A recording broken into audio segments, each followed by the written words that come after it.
வணக்கம். இது நியூஸ் ஃபர்ஸ்டின் மதிய நேர பிரதான செய்திகள். உங்களோடு இணைந்து கொள்ளும் நான் சுஷ்மிகா ரமேஷ். விரிவான செய்திகளுக்கு செல்லும் முன்னர் முதலில் தலைப்புச் செய்திகள். வங்காள விரிகுடாவில் உருவான தாளமுக்கம் சூறாவளியாக மாற்றம். பலத்த பகுதிகளில் பலத்த மழை பெய்யலாம் என எதிர்வு கூறல்.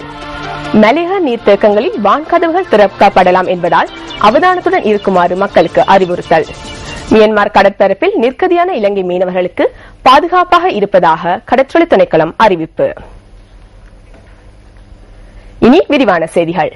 கடும் காற்றினால் கரை திரும்ப முடியாமல் நிற்கதியான இலங்கை மீனவர்கள் மியான்மர் கடற்பரப்பில் பாதுகாப்பாக இருப்பதாக கடற்றொழி திணைக்களம் தெரிவித்துள்ளது. மியான்மர் கரையில் இருந்து சுமார் 100 கடல் மைல் தொலைவில் இலங்கை மீனவர்களின் படகுகள் உள்ளதாக திணைக்களத்தின் பணிப்பாளர் நாயகம் நிமல் ஹெட்டியாராச்சி கூறியுள்ளார்.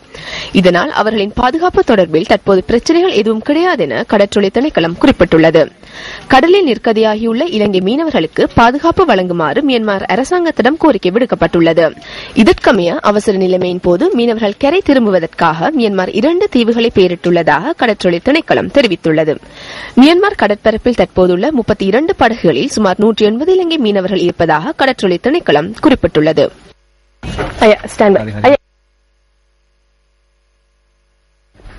கொழும்பு மாவட்டத்தில் டெங்கு நுளம்பின் பெருக்கம் அதிகரிக்கும் சாத்தியம் காணப்படுவதாக கொழும்பு மாநகர சபை தெரிவிக்கின்றது. தற்போது டெங்கு நோயாளர்களின் பதிவு அதிகரித்துள்ளதாகவும் மாநகர சபையின் பிரதான சுகாதார அதிகாரி டாக்டர் ருவான் விஜயமுனி கூறுகின்றார். மழையுடன் கூடிய வானிலை தற்போது நிலவுவதால் வீடுகள் மற்றும் ஏனைய பகுதிகளில் தொடர்ந்தும் நுளம்புகள் பரவக்கூடிய வகையிலான சூழல் காணப்படுவதாலும் டெங்கு நுளம்பு பெருகும் அபாயம் அதிகரித்துள்ளதாக கொழும்பு மாநகர சபை சுட்டிக்காட்டுகின்றது. இதன் காரணமாக டெங்கு நோயாளர்கள் பதிவாகும் எண்ணிக்கையிலும் அதிகரிப்பு ஏற்பட்டுள்ளதாக பிரதம சுகாதார வைத்திய அதிகாரி தெரிவிக்கின்றார். இதனை கருத்தில் கொண்டு வீடுகள் உள்ளிட்ட சுற்றுப்புற சூழலை சோதனையிட்டு டெங்கு நுளம்பு பரவும் வகையிலான இடங்களை அளிக்குமாறு பொதுமக்களிடம் டாக்டர் ருவான் விஜயமுனி கேட்டுக் கொண்டுள்ளார்.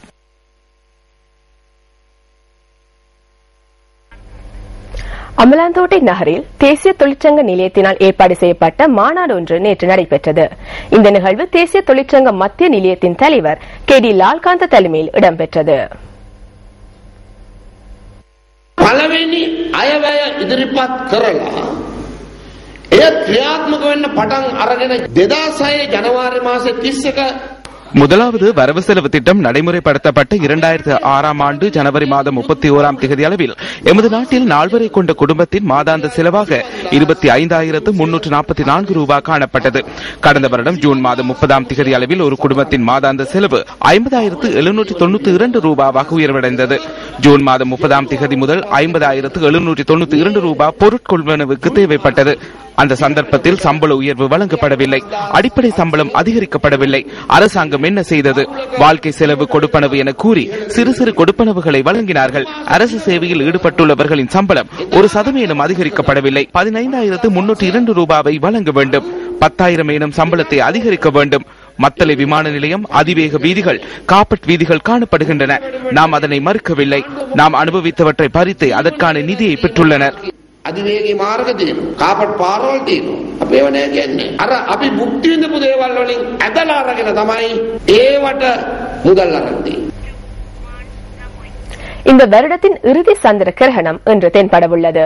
இந்த கிரகணம் பகல் வேளையில் ஆரம்பமாக உள்ளதுடன் இலங்கையில் கிரகணம் தெளிவாக தென்பட மாட்டாது என கொழும்பு பல்கலைக்கழகத்தின் பௌதிக விஞ்ஞானம் தொடர்பான பேராசிரியரும் ஆர்தர் கிளார்க் நிலைய விண்வெளி ஆய்வு தொடர்பான ஆலோசகருமான கலாநிதி சந்தன ஜெயரத்ன தெரிவித்தார்.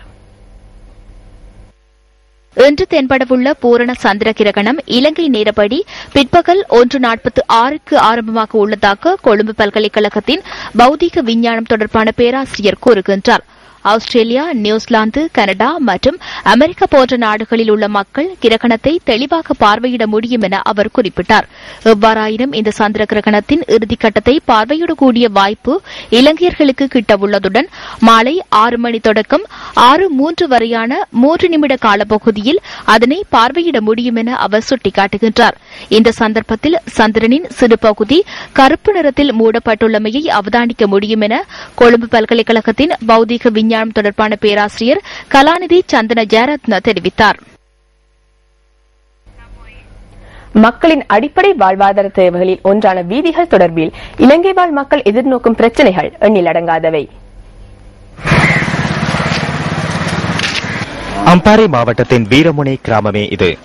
இந்த கிராமத்தின் மத்திய வீதியானது மிகவும் மோசமாக சேதமடைந்துள்ள நிலையில் மக்கள் தமது போக்குவரத்து நடவடிக்கைகளை மேற்கொள்வதில் பல்வேறு சிரமங்களை எதிர்நோக்குகின்றனர். கடந்த பல வருடங்களாக இந்த வீதி இவ்வாறு சேதமடைந்து காணப்படுகின்ற போதிலும் 2004ஆம் ஆண்டுக்கு பின்னர் இதுவரை காலமும் புனரமைக்கப்படவில்லை என இந்த பகுதி மக்கள் விசனம் தெரிவிக்கின்றனர். இப்ப வீரமனைக்கு ஒரு பொதுவான ஒரு வீதி, எல்லாரும் பாடசாலை மாணவர்கள் இருந்து கோயிலுக்கு போறாங்க, எல்லாரும் இதெல்லாம் பாருவாங்க. அதனால இப்ப இந்த வீதியில இப்ப போறோம், கொஸ்டின்லேக்கு ஒரு ஆளை கொண்டு போறோம்னு சொன்னாலும் வீதியில இப்ப 1 மணி நேரம் போறதுக்கு 2-3 மணி நேரத்துக்கு கூட வேண்டும். ஒரு ஆள் கொண்டு போய் நோயாளி ஒரு ஆள். அதோட இப்ப பாடசாலை மாணவர்களே நிறுவனம் பயன்படுத்துற வேற ஸ்கூல்ல இருந்து வர பிள்ளைகள் ரோட்டால வாரது. பிறகு வாகனங்கள் அடிக்கடி இப்ப நாங்களும் இந்த வாகனங்களோட கூட அடிக்கடி பெச்சு போவோம், அது போவோம், இது போவோம். இப்ப 100 ரூபாய்க்கு ஓட்டோ டிரைவர் எல்லாம் 100 ரூபாய்க்கு 1000 போனாங்கட்டா ஒரு 150 ரூபாய் செலவழிக்க வேண்டி வரும் ரோட்டால போனா. அப்ப இந்த 2004ஆம் ஆண்டுல இருந்து ரோட் அப்படியா இருக்கு.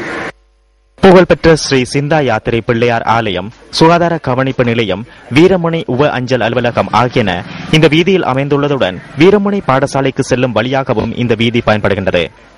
இதேவேளை வீரமுனை மத்திய வீதியில் அமைக்கப்பட்டுள்ள வடிகான்கள் மிக நீண்ட காலமாக மூடப்படாமல் திறந்த நிலையிலேயே காணப்படுகின்றன.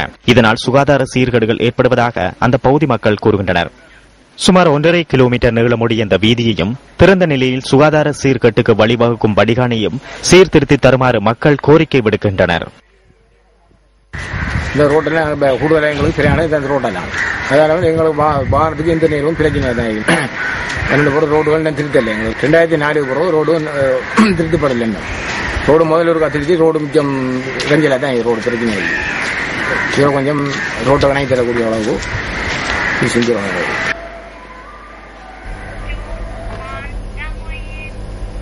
வங்காள விரிகுடாவின் தென்கிழக்கு பகுதியில் உருவான தாளமுக்கம் சூறாவளியாக வலுவடைந்துள்ளதாக வளிமண்டலவியல் திணைக்களம் அறிவித்துள்ளது. இந்த சூறாவளி இந்தியாவின் கிழக்கு கடற்கரையை நோக்கி நகரும் என அனுமானிக்கப்படுவதாக திணைக்களம் தெரிவித்துள்ளது. இதேவேளை மேல் சப்ரகமுவா மற்றும் மத்திய மாகாணங்களிலும் காலி மற்றும் மாத்தறை மாவட்டங்களிலும் அவ்வப்போது மழை அல்லது இடியுடன் கூடிய மழை பெய்யலாம் என எதிர்வு கூறப்பட்டுள்ளது. சில பகுதிகளில் 100 மில்லிமீட்டருக்கு மேற்பட்ட மழை வீழ்ச்சி பதிவாகலாம் என வளிமண்டலவியல் திணைக்களம் அறிவித்துள்ளது.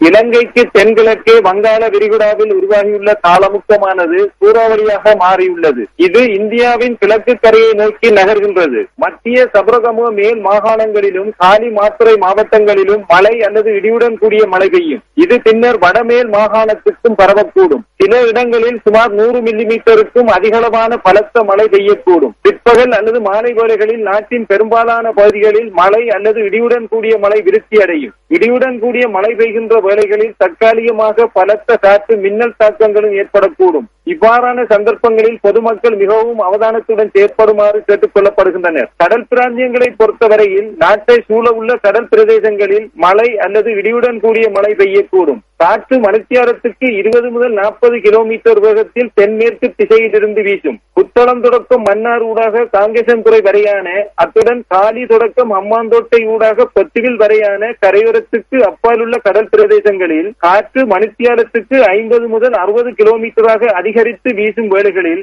குறிப்பிட்ட கடல் பிரதேசங்கள் கொந்தளிப்பாகவும் காணப்படும். வடமாகாணத்தின் அநேகமான பகுதிகளில் இன்று மப்பும் மந்தாரமுமான வானிலை நிலவுவதாக எமது பிராந்திய செய்தியாளர்கள் தெரிவிக்கின்றனர். முல்லைத்தீவில் இன்று காற்றின் வேகம் சற்று அதிகரித்துள்ளதாக எமது செய்தியாளர் கூறுகின்றார்.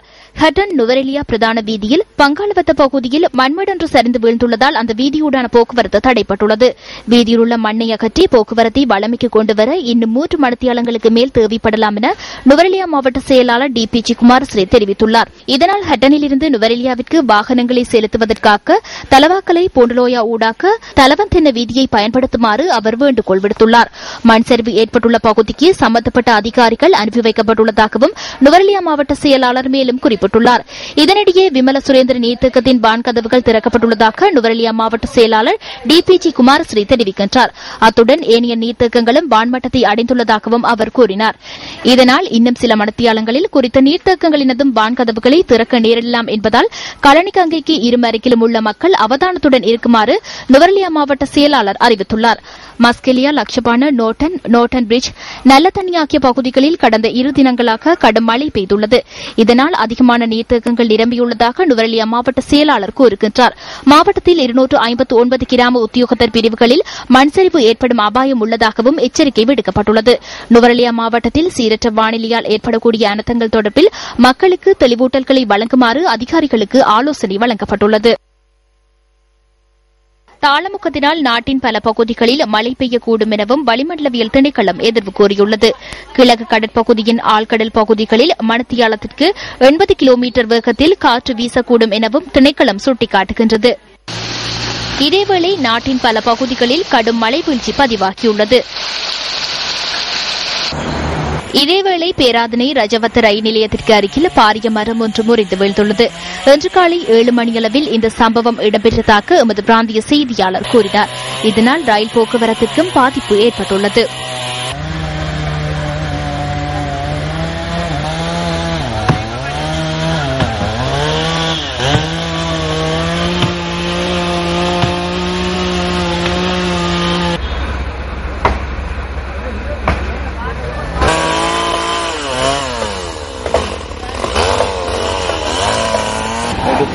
கிளிநொச்சி மாவட்டத்தில் நேற்று நள்ளிரவு முதல் இன்று காலை வரை கடும் மழை பெய்ததுடன் பலத்த காற்று வீசியுள்ளது. பலத்த காற்றினால் பரந்தன் பகுதியுள்ள வர்த்தக நிலையம் ஒன்றின் கூரைக்கு சேதம் ஏற்பட்டுள்ளதாக எமது பிராந்திய செய்தியாளர் கூறினார். இதேவேளை கேகாலை, கிதுல்கல மற்றும் கண்டி குருதுவத் ஆகிய பகுதிகளுக்கு மண்சரிவு அபாய எச்சரிக்கை விடுக்கப்பட்டுள்ளதாக தேசிய கட்டட ஆய்வு நிலையத்தின் மண்சரிவு ஆய்வு மற்றும் எச்சரிக்கை முகாமைத்துவ பிரிவின் சிரேஷ்ட புவியியல் நிபுணர் காமினி ஜெயதிஸ் தெரிவிக்கின்றார். විශේෂයෙන්ම ජනතාවට අපිට කියන්න තියෙන්නේ මේ කඳුකර ප්‍රදේශවල ඉන්න ජනතාව ගොඩාක් மலையக பகுதியில் உள்ள மக்களின் வீடுகளுக்கு பின்னால் உள்ள மண்மேடு தொடர்பில் அவதானத்துடன் இருக்குமாறு கேட்டுக்கொள்கின்றோம். கடந்த தினங்களில் மழை வீழ்ச்சி பதிவாகியதுடன் குறித்த பகுதி ஈரப்பதத்துடன் காணப்படுகின்றமையினால் சிறுமழை பெய்தால் கூட மண்மேடு சரிந்துவிடக்கூடும். இந்த மழை வீழ்ச்சி குறைவடையும் வரை இது தொடர்பில் அதிக கவனம் செலுத்துமாறு மக்களை கேட்டுக்கொள்கின்றோம். දැනට ජනතාවට පැහැදිලිවම කියන්න තියෙන්නේ මේ පිළිබඳ විශේෂ අවධානය යොමු කරන්න මේ වර්ෂාපතන තත්ත්වය.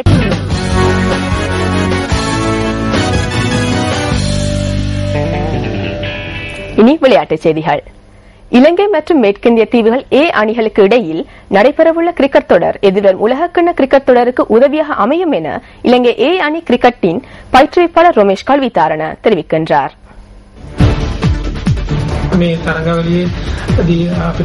உலகக்கிண்ண கிரிக்கெட் தொடரில் விளையாடுவதற்கு இந்த தொடரின் மூலம் பெற்றுக்கொள்ளும் அனுபவம் வீரர்களுக்கு ஏதுவாக அமையும். புதிய வீரர்கள் அவர்களின் திறமைகளை வெளிப்படுத்தி வாய்ப்புகளை பெற்றுக்கொள்ளவும் அதற்கான வாய்ப்பை உறுதி செய்வதற்கும் இந்த தொடர் சிறந்த சந்தர்ப்பமாகும்.